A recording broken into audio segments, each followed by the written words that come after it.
Audio clip number 21. اس میں انشاءاللہ عز و جل آپ سورہ بقرہ کی آیت نمبر 57 سے لے کر 59 تک کی تلاوت، ترجمہ اور تفسیر صراط الجنان سنیں گے. بسم اللہ الرحمن الرحیم. ترجمہ: اللہ کے نام سے شروع جو نہایت مہربان رحمت والا ہے. وَظَلَّلْنَا عَلَيْكُمُ الْغَمَامَ وَأَنزَلْنَا عَلَيْكُمُ الْمَنَّ وَالسَّلْوَىٰ كُلُوا مِن طَيِّبَاتِ مَا رَزَقْنَاكُمْ وَمَا ظَلَمُونَا وَلَٰكِن كَانُوا أَنفُسَهُمْ يَظْلِمُونَ. ترجمہ: اور ہم نے تمہارے اوپر بادل کو سایہ بنا دیا اور تمہارے اوپر من اور سلوہ اتارا کہ ہماری دی ہوئی پاکیزہ چیزیں کھاؤ، اور انہوں نے ہمارا کچھ نہ بگاڑا بلکہ اپنی جانوں پر ہی ظلم کرتے رہے. وَظَلَّلْنَا عَلَيْكُمُ الْغَمَامَ، اور ہم نے تمہارے اوپر بادل کو سایہ بنا دیا. تفسیر صراط الجنان میں ہے فرعون کے غرق ہونے کے بعد بنی اسرائیل دوبارہ مصر میں آباد ہو گئے. کچھ عرصے بعد حضرت موسیٰ علیہ السلام نے انہیں حکم الہی سنایا کہ ملک شام حضرت ابراہیم علیہ السلام اور ان کی اولاد کا مدفن ہے اور اسی میں بیت المقدس ہے. اسے عمالقہ قبیلے سے آزاد کرانے کے لیے جہاد کرو اور مصر چھوڑ کر وہیں وطن بناؤ. مصر کا چھوڑنا بنی اسرائیل کے لیے بڑا تکلیف دہ تھا. شروع میں تو انہوں نے ٹال مٹول کی، لیکن جب مجبور ہو کر حضرت موسیٰ اور حضرت ہارون علیہم السلام کی معیت میں روانہ ہونا ہی پڑا تو راستے میں جو کوئی سختی اور دشواری پیش آتی تو حضرت موسیٰ علیہ السلام سے شکایتیں کرتے. جب اس صحرا میں پہنچے جہاں نہ سبزہ تھا نہ سایہ اور نہ غلہ، تو وہاں پہنچ کر حضرت موسیٰ علیہ السلام سے دھوپ کی، گرمی اور بھوک کی شکایت کرنے لگے. حضرت موسیٰ علیہ السلام نے دعا فرمائی اور اللہ تعالیٰ نے اس دعا کی برکت سے ایک سفید بادل کو ان پر سائبان بنا دیا جو رات دن ان کے ساتھ چلتا، اور ان پر ایک نوری ستون نازل فرمایا جو کہ آسمان کی جانب سے ان کے قریب ہو گیا اور ان کے ساتھ چلتا. اور جب رات کے وقت چاند کی روشنی نہ ہوتی تو وہ ان کے لیے چاند کی طرح روشن ہوتا. ان کے کپڑے میلے اور پرانے نہ ہوتے، ناخن اور بال نہ بڑھتے. وَأَنزَلْنَا عَلَيْكُمُ الْمَنَّ وَالسَّلْوَىٰ، اور تم پر من اور سلوہ اتارا. تفسیر صراط الجنان میں ہے اس صحرا میں حضرت موسیٰ علیہ السلام کی برکت سے ان کے کھانے کا انتظام یوں ہوا کہ انہیں من و سلوہ ملنا شروع ہو گیا. من و سلوہ کے بارے میں مفسرین کے مختلف اقوال ہیں. من کے بارے میں صحیح قول یہ ہے کہ یہ ترنجبین کی طرح ایک میٹھی چیز تھی جو روزانہ صبح صادق سے طلوع آفتاب تک ہر شخص کے لیے 1 سا یعنی تقریباً 4 کلو کی بقدر اترتی اور لوگ اس کو چادروں میں لے کر دن بھر کھاتے رہتے. بعض مفسرین کے نزدیک من سے مراد وہ تمام چیزیں ہیں جو اللہ تعالیٰ نے اپنے بندوں کو کسی مشقت اور کاشتکاری کے بغیر عطا کر کے ان پر احسان فرمایا.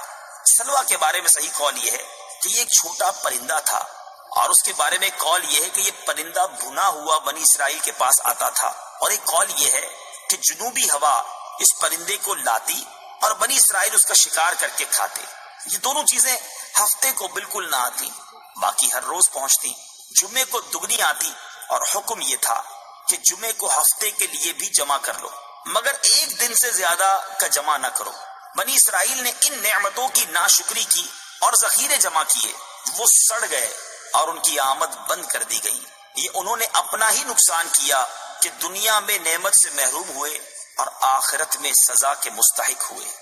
وَإِذْ قُلْنَا ادْخُلُوا هَٰذِهِ الْقَرْيَةَ فَكُلُوا مِنْهَا حَيْثُ شِئْتُمْ رَغَدًا وَادْخُلُوا الْبَابَ سُجَّدًا وَقُولُوا حِطَّةٌ نَغْفِرْ لَكُمْ خَطَايَاكُمْ وَسَنَزِيدُ الْمُحْسِنِينَ.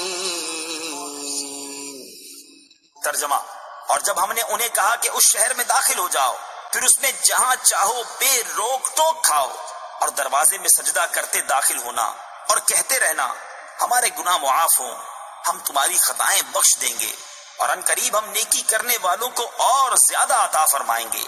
وَإِذْ قُلْنَا ادْخُلُوا هَٰذِهِ الْقَرْيَةَ، اور جب ہم نے کہا اس شہر میں داخل ہو جاؤ، اس شہر سے بیت المقدس مراد ہے، یا اریحا جو بیت المقدس کے قریب ہے، جس میں عمالقہ آباد تھے اور وہ اسے خالی کر گئے تھے۔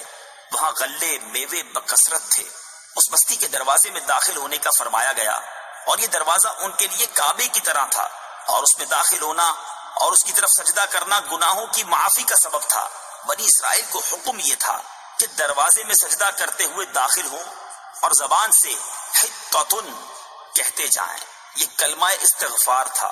انہوں نے دونوں حکموں کی مخالفت کی اور سجدہ کرتے ہوئے داخل ہونے کے بجائے سرینوں کے بل گھسٹتے ہوئے داخل ہوئے، اور توبہ و استغفار کا کلمہ پڑھنے کی بجائے مذاق کے طور پر حبۃ فی شعرہ کہنے لگے، جس کا معنی تھا بال میں دانا۔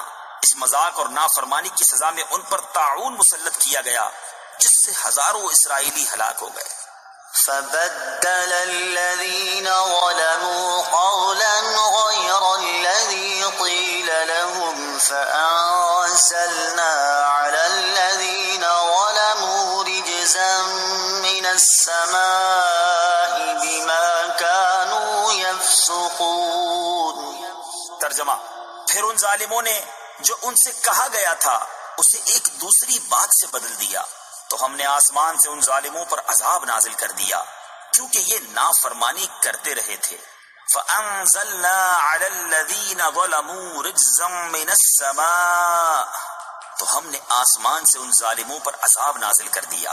تفسیر صراط الجنان میں ہے، بنی اسرائیل پر طاعون کا عذاب مسلط کیا گیا، اور اس کی وجہ سے ایک ساعت میں ان کے 70,000 افراد ہلاک ہو گئے تھے۔